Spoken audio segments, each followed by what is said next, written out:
Hello, my name is Justin Haywood. And I am Lucas Selby. My own personal beliefs, I generally do lean liberal and follow democratic values, but no two Democrats think the same, no two Republicans think the same, I'm sure. So I feel that mine are a bit more complex than simple. Oftentimes, people just identify as Republican, Democrat. So I always have to make the clarification, especially in these times, the John McCain or Paul Ryan Republican values. yeah, I can see your McCain shirt there. But even to that degree, I don't even feel like that fits me. In that fiscally, maybe, and monetarily, I'm more that value. But socially, I'm a bit more loose. For me right now, I think it's a couple things. It's the political climate. I think just generally, no matter who you are, I think that stops us from solving incredibly important issues. But also going forward, I think it's climate change, especially with the Amazon burning. I'm also big on climate change, but I just understand it a lot less than most people do. So probably my earliest political memory was I know in Arizona we have the Gallup poll that we have to take in elementary school, and every 4 years they ask the students who they would vote for if they could vote for president, and students always put who their parents are voting for. So I remember when I took the Gallup poll in elementary school, I voted for George W. Bush because that's who my parents were voting for. And I remember it being formative for me because I just followed whatever my parents said. And then as I grew up, I realized that I could have my own beliefs. So I wanted to branch out more. And I think filling out that poll was an awakening moment. Earliest memory is probably during it was John McCain's run for presidency, and I always go back to this moment, but it really influenced me because I remember watching. It was a town hall or it was a campaign event, but he was taking questions from the audience. Someone went up and said, "I'm scared of President Obama's presidency. He's going to ruin America," or something like that. And I remember how he responded is because it was all over the news the next day. He took the mic and he was like, "No, he's a decent man." And I'll be honest, since that moment, I really can never understand to a degree the political discord that we face today. And so ever since then, I've been, in a way, trying to kind of bridge the divide for people and get them to understand we're not that different. We're just people who disagree, and there doesn't need to be any animosity towards each other.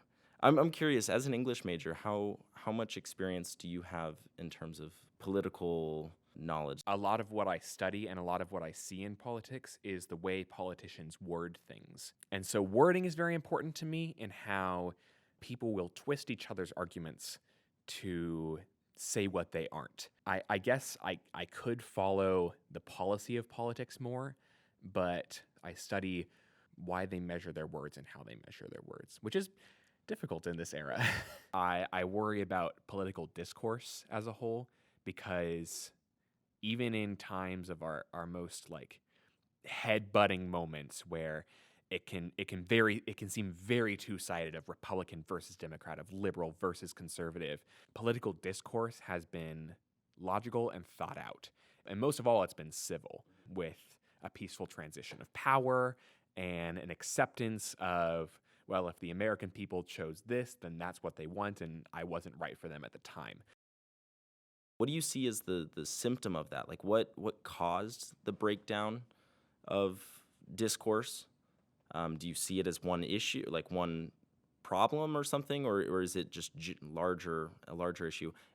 So I see it being a symptom of strategy over humanism, of people wanting to win while disregarding what winning means. Or the way that's progressed that I see is how on the debate stage, on the national stage, it's become fighting and it's become yelling and it's become less about policy and more about personality. And then a way to fix that, man, I like to think that education would fix that, just because if people are taught how to speak to each other and how to respect each other, and if people are taught facts, then you can agree on facts. It's hard to agree on opinions. Yeah.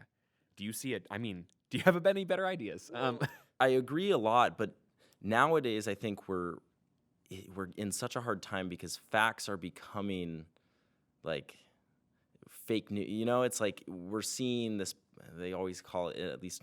So I have a lot of political science background, as that's my major.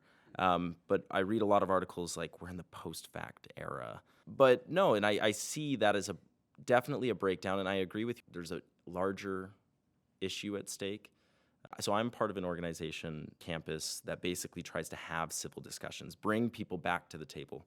I don't think it's one thing that took people away from the table where they were trying to go us versus them, but it was a number of issues, whether it's the media or just the breakdown of education systems or politicians.